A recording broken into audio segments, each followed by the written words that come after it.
বিসমিল্লাহির রহমানির রহিম। সুধী দর্শক, আসসালামু আলাইকুম। আপনাদের সামনে আজকে আরেকটি নতুন ভিডিও নিয়ে উপস্থিত হয়েছি। আজকের ভিডিওটি খুবই গুরুত্বপূর্ণ। অর্থাৎ আমাদের মোবাইল থেকে অনেক সময় মনের অজান্তে কিংবা ইচ্ছাকৃতভাবে আমরা অনেক ছবি ডিলিট করে ফেলি। হয়তোবা পরবর্তীতে কখনো মনে হয় ছবিটি খুব ইম্পর্টেন্ট ছিল। এক্ষেত্রে আমরা অনেক চেষ্টা করি ছবিটি ফিরে আনার জন্য, বাট অনেক সময় আমাদের এটা সম্ভব হয়নি।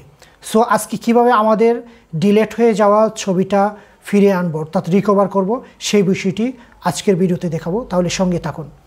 মূল ভিডিওতে যাওয়ার আগে যারা এখন আমার চ্যানেলটি সাবস্ক্রাইব করে নাই, প্লিজ সাবস্ক্রাইব মাই চ্যানেল এবং পাশে থাকা বেল আইকনটি অবশ্যই বাজিয়ে দেবেন। তাহলে আপনি আমার প্রতিদিনের ভিডিওর আপডেট নোটিফিকেশন সবার আগে পেয়ে যাবেন। আর যারা already subscriber, thank you so much. তাহলে চলুন শুরু করি আজকের এই নতুন ভিডিওটি। সুধী দর্শক, ভিডিওর প্রথমে আমরা চলে যাব আমাদের গুগল প্লে স্টোরে। তো আমি যদি আমার মোবাইলের প্লে স্টোর অ্যাপসে ট্যাপ করি, ট্যাপ করার পরে গুগল প্লে স্টোর অ্যাপসটি ওপেন হয়েছে। তো আমরা এখান থেকে যাবতীয় অ্যাপস ইনস্টলেশন করি কিংবা ডাউনলোড করি। তো আমি এই ভিডিওটি করার জন্য আমার একটি অ্যাপসের প্রয়োজন। এই জন্য আমি আমার অ্যাপসের সার্চ অপশনে লিখব ডিস্ক ডিগার। তো দেখতে পাচ্ছেন ডিস্ক ডিগার কিন্তু এসে গেছে। তো জাস্ট আমি এটা ট্যাপ করে সিলেক্ট করে দিব। সিলেক্ট করার পরে এখানে ডিস্ক ডিগার নামে বেশ অনেকগুলি অ্যাপস আসছে। তো এখান থেকে উপরে দ্বিতীয় নাম্বার যেটা, অর্থাৎ একটা বইয়ের মতো দেখা যাচ্ছে এবং বইয়ের উপরে একটি সার্চ আইকনের মতো দেখা যাচ্ছে, ঠিক এইটার ভিতর আমি ট্যাপ করব। ডিস্ক ডিগার ফটো রিকভারির উপর ট্যাপ করে দিব। ট্যাপ করার পর এখান থেকে ইনস্টলেশন বাটনে ট্যাপ করে দিব। দেখতে পাচ্ছেন অ্যাপসটি কিন্তু ইনস্টলেশনের জন্য রেডি হচ্ছে। ইজিলি অ্যাপসটি ইনস্টলেশন হয়ে গেছে, যেহেতু অ্যাপসটির আকার অনেকটা ছোট, 3.4 MBর মতো। তো আমি এখন ওপেন বাটনে ট্যাপ করে ওপেন করে দিব। এটা হলো অ্যাপসের মূল ইন্টারফেস।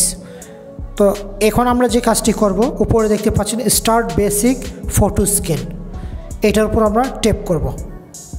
ট্যাপ করার পর যথারীতি অন্যান্য অ্যাপসের মতো আমরা অ্যালাউ অর্থাৎ অ্যাক্সেস দিয়ে দিব। অ্যালাউতে ট্যাপ করে দিব। দেওয়ার পর সে কিন্তু অলরেডি কাজ করতেছে। নিচে দেখতে পাচ্ছেন ফাইলগুলো স্ক্যান করতেছে এবং নিচে কাউন্টিং হচ্ছে কতটা ফাইল সে স্ক্যান করছে। দেখতে পাচ্ছেন এই ফাইলগুলি সে স্ক্যান করে বের করছে। হয়তো বা কোনো এক সময় আমি এগুলি ডিলিট করে ফেলেছিলাম, বাট এগুলি সে স্ক্যান করে, দেখেন হিউজ পরিমাণে ফাইল কিন্তু সে বের করছে, প্রচুর পরিমাণে। এমনও ফাইল আছে যে এক একটা ফাইল আমি 1 বছর, 1.5 বছর, 2 বছর পূর্বে আমি ডিলিট করেছিলাম, সে ফাইলগুলিও কিন্তু সে স্ক্যান করে বের করে নিয়ে আসছে। আমার ফাইলের সংখ্যা অনেক বেশি ছিল, এই জন্য সে কিন্তু স্ক্যানিং করছে। অলরেডি 32-এর মতো সে স্ক্যান করে ফেলছে, আরও সে স্ক্যানিংয়ে আছে। তো ইতিপূর্বে আমরা যারা বিভিন্ন ফাইল রিকভার করেছি, যেমন এটা পেন ড্রাইভ কিংবা হার্ড ড্রাইভ কিংবা মেমোরি কার্ডের, আমরা যখন ডাটা রিকভার করি প্রথম কিন্তু সে স্ক্যান করে আগে ফাইলগুলোকে ডিটারমাইন করে যে ফাইলগুলি হারিয়ে যাওয়া ফাইলগুলি সে নির্ণয় করে না এই ফাইলগুলি আমি স্ক্যানিং করে পেয়েছি। তদ্রূপ সেমভাবে কিন্তু আমার এই অ্যাপসটি হারিয়ে যাওয়া কিংবা ডিলিট হয়ে যাওয়া ফাইলগুলি সে আগে স্ক্যানিং করে মাইন করছে। তো এখন যদি আমি মনে করি না আমার ফুলগুলোর প্রয়োজন নয়, জাস্ট আমি এখানে উপর দেখতে পাচ্ছেন পজে আমি ট্যাপ করে অফ করে দিব যে আমার কাঙ্ক্ষিত ফাইলটা আমি পেয়ে গেছি। তো এক্ষেত্রে আমরা এখন জাস্ট সিলেক্ট করব কোন কোন ফাইলটা আমার প্রয়োজন, অর্থাৎ কোন ছবিটা আমার প্রয়োজন। পাশে বাম পাশে দেখতে পাচ্ছেন যে একটি স্কোয়ার গড় দেখাচ্ছে, এটাতে যদি ট্যাপ করি তাহলে একটি টিক মার্ক হয়ে গেছে। টিক মার্ক হয়ে গেছে অর্থাৎ সিলেক্ট হয়ে গেছে। দেখতে পাচ্ছেন এক একটা ক্লিক করব, সিলেক্ট হয়ে গেছে। অর্থাৎ আপনার সিলেকশন, আপনার যে ছবিগুলো প্রয়োজন জাস্ট এগুলি আপনি সিলেক্ট করে দিবেন। আর আপনি যদি মনে করেন না আমার ডিলিট হয়ে যাওয়া সবগুলি ছবি আমি ফিরিয়ে আনতে চাই, এই জন্য আপনার যা করতে হবে, উপর দেখতে পাচ্ছেন 3টি ডট দেখা যাচ্ছে, সেটাকে 3 ডট মেনু বলি। তো এটার উপর আমরা ট্যাপ করব। ট্যাপ করার পর বেশ কয়েকটা মেনু আসছে। এখান থেকে ঠিক উপরের যে মেনুটা সিলেক্ট অল, এটাতে আমরা ট্যাপ করব। ট্যাপ করার পর যত স্ক্যান করা ফাইল সবগুলো কিন্তু সে সিলেক্ট করে ফেলেছে। সিলেক্ট করার পরে ঠিক নিচে দেখতে পাচ্ছেন 2টি অপশন আছে, একটি হলো রিকভার আর একটা ক্লিন আপ।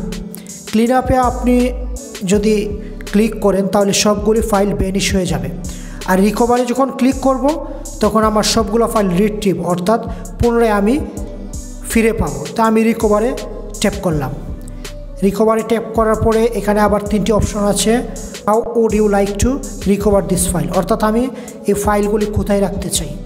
তো আমি মাঝের যে অপশনটা সেটা সিলেক্ট করে দিব, অর্থাৎ save the file to a custom location, অর্থাৎ আমি আমার মেমোরি কার্ড কিংবা ফোনের মেমোরিতে রাখতে চাই। কাস্টম লোকেশন অর্থাৎ নিজে নির্ধারণ করে দিব আমি কোথায় কোন জায়গায় রাখতে চাই। তো আমি মাঝেরটাতে জাস্ট ট্যাপ করে দিব। ট্যাপ করার পর এখানে আমার মেমোরির বিভিন্ন ফোল্ডার আসছে। এই ফোল্ডার আমি কোথায় রাখতে, যে কোনো একটি ফোল্ডার আমি সিলেক্ট করে দিব। তো আমি যদি 360 দেখতে পাচ্ছেন এটা সিলেক্ট করেছি। করার পর নিচে ওকে আছে, ওকেতে ট্যাপ করার পর কিন্তু এই যে আমার সবগুলি ছবি কিন্তু এখানে সেভিং হচ্ছে। নিচে দেখতে পাচ্ছেন সেভিং ফাইল অ্যাট পজিশন, আমার ছবিগুলো সবগুলো এখানে সেভ হচ্ছে। তো এখন যদি আমি আমার গ্যালারিতে চলে যাই, আমার কিন্তু সেভ কমপ্লিট, রিকভার কমপ্লিট একটি মেসেজ আসছে।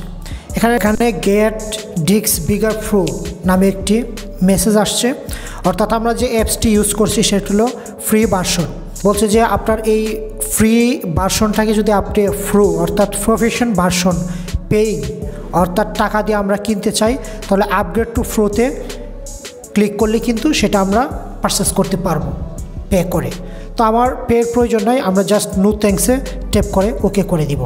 তাহলে আমার কাজ কিন্তু কমপ্লিট। তো আমি হোম বাটনে ট্যাপ করে আমি হোমে চলে যাব। যাওয়ার পর এখন আমি গ্যালারিতে দেখবো যে আমার হারানো ছবিগুলো আসছে কিনা।